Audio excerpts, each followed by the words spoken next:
what we've seen is around 2005, 2006, there was a really turning point for Agile and the Scrum way of working.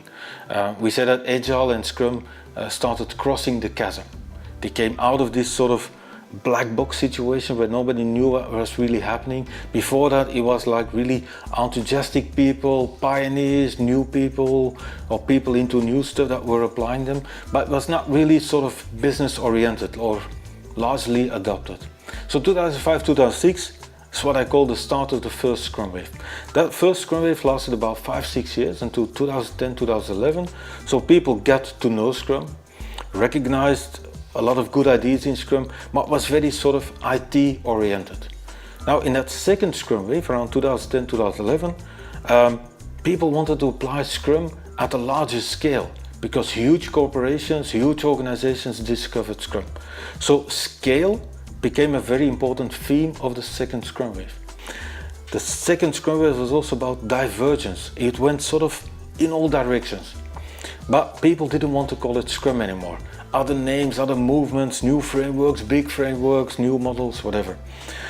And then what I saw happening with the third Scrum Wave, that started, let's say, last year and is certainly continuing to rise this year, 2016, 2017, people are discovering the value of the simplicity of Scrum again.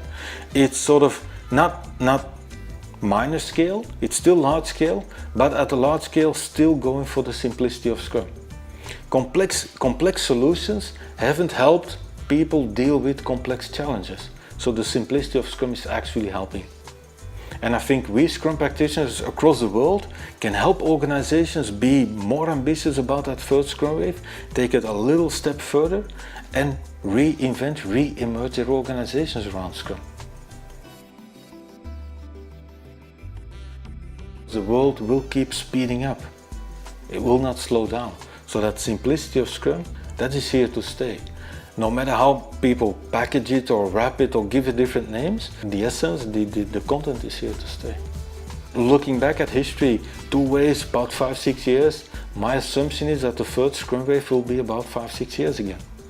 So let's say around 2021, there might be some sort of crossing into a next wave, or maybe like a rise of a fourth Scrum Wave.